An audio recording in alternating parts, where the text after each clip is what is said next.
在历史的长河中，总有一些作品能唤起人们对热血与震撼的共鸣。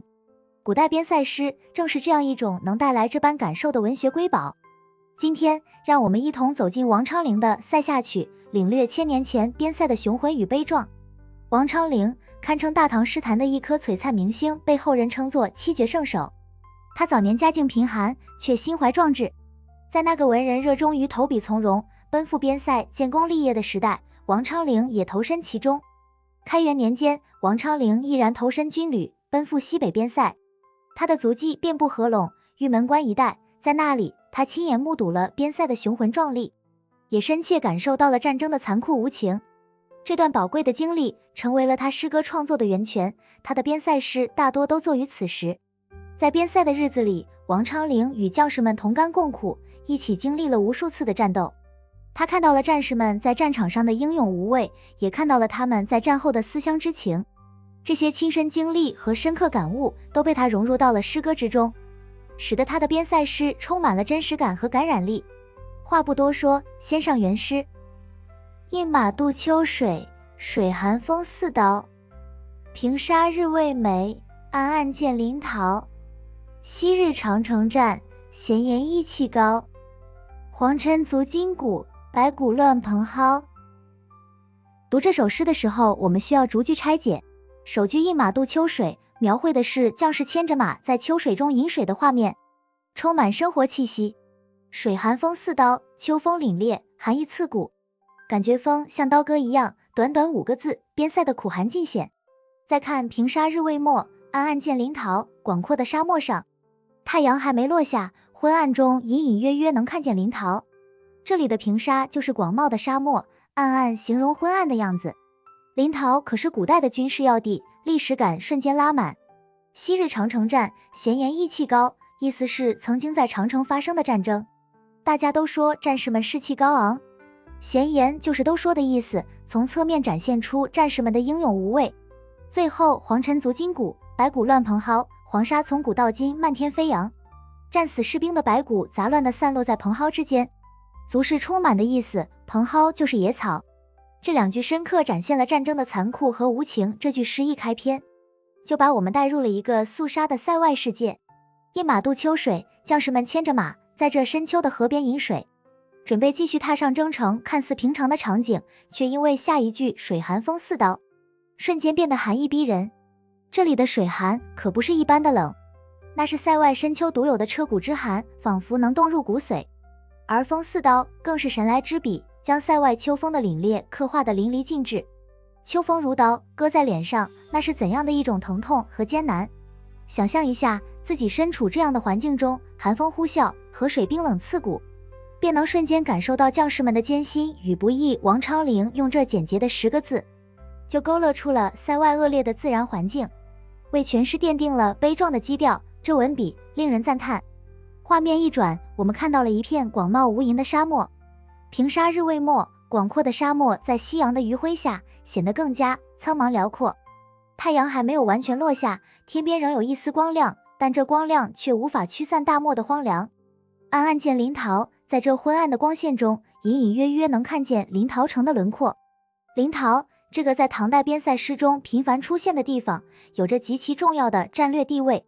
它是秦长城的起点，是抵御外敌的前沿阵地，无数的战争在这里爆发，无数的将士在这里浴血奋战。世人远望临洮，那昏暗中的城池，仿佛在诉说着往昔的战火纷飞，让人不禁心生感慨。这2句诗不仅描绘出了沙漠落日、昏暗临洮的宏大画面，更营造出了一种苍凉凝重的氛围，让我们感受到了边塞的雄浑与悲壮。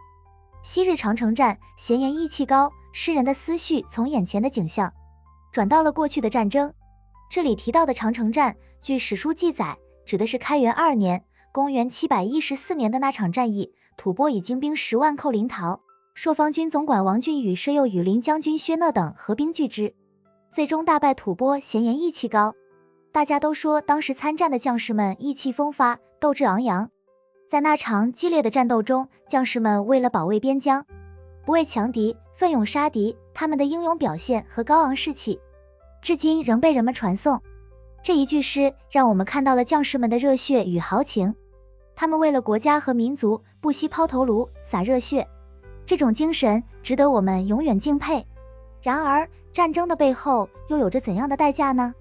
这也为下文诗人对战争的反思埋下了伏笔。最后2句黄尘足筋骨，白骨乱蓬蒿，将全诗的情感推向了高潮，也给我们带来了深深的震撼。黄尘足筋骨，从古至今，这里的黄沙就从未停止过飞扬。黄尘弥漫，遮天蔽日，仿佛是历史的尘埃，掩盖了无数的悲欢离合和生死离别。白骨乱蓬蒿，在这漫天的黄沙中，杂乱地散布着战死者的白骨，他们散落在蓬蒿之间，无人问津。这些白骨，有的是开元2年长城战中战死的将士，也有在这之前无数次战争中牺牲的生命。他们曾经也是鲜活的生命，有着自己的家庭和梦想，但战争却无情地夺走了一切，只留下这些冰冷的白骨，诉说着战争的残酷与无情。这2句诗没有直接描写战争的激烈场面，却通过对黄尘和白骨的描写，深刻地揭露了战争的残酷本质。诗人用简洁而有力的语言，引发了我们对战争的深刻反思。战争究竟给人类带来了什么？是荣耀，还是无尽的痛苦和灾难？读到这里，我们也会和诗人一样，对战争充满了厌恶和恐惧，更加珍惜现在的和平生活。这首塞下曲还有个高超之处，就是它的写作手法。整首诗没有一处直接描写战争的激烈厮杀场面，却把战争的残酷展现得淋漓尽致。王昌龄通过对塞外景物和战争遗迹的描绘，让我们自己去体会战争的可怕。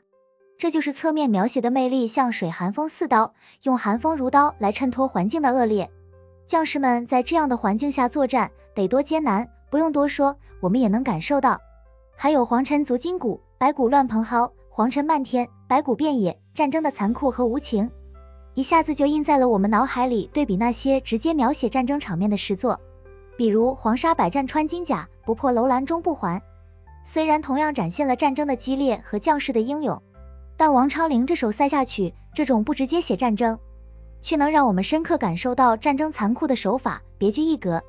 它给我们留下了更多的想象空间，让我们自己去思考战争的意义和价值。不得不说，王昌龄这7绝圣手的名号当之无愧。读完这首诗，能深切感受到王昌龄对战争深深的批判。唐玄宗时期，唐朝虽表面强大，实则危机四伏，东有契丹，西有吐蕃，北有突厥和回鹘，南有南诏，战火不断，而唐玄宗一味穷兵黩武，根本无法从根源上消除战争隐患。王昌龄目睹了战争给百姓和士兵带来的无尽痛苦，在塞下曲里借对塞外景物和战争遗迹的描写，含蓄又有力地表达了自己对战争的看法。黄尘足筋骨，白骨乱蓬蒿，这2句诗没有一句直接批判战争，可那堆积如山的白骨，漫天飞舞的黄沙，不就是对战争最强烈的控诉吗？诗人通过这样的描写，让我们看到战争的残酷和无情，也让我们感受到他对和平生活的向往。在那个动荡不安的年代，和平是多么珍贵，又是多么遥不可及。如今我们生活在和平年代，或许很难真切体会到战争的残酷，但这首诗提醒着我们，和平来之不易，我们要好好珍惜。大家对战争与和平有什么看法呢？欢迎在评论区留言讨论。读完王昌龄这首塞下曲，相信大家心中都有很多感触。王昌龄的塞下曲短短40个字，却有着震撼人心的力量。他带我们领略了塞外的雄浑风光，感受了战争的残酷无情，也让我们看到了诗人对战争的深刻批判和对和平的渴望。这首诗就像一座桥梁，连接着1000年前的边塞和我们现在的生活，让我们在感受古人智慧和情感的同时，也更加珍惜现在的和平生活。经典就是这样，无论时光如何流转，它的魅力永远不会褪色。传统文化中的经典诗词，是我们宝贵的精神财富。让我们一起把这份对诗词的热爱传递下去，让更多的人感受到传统文化的魅力。让我们共同努力，让经典永流传。最后，可别忘了点赞、关注我们哦。下期见。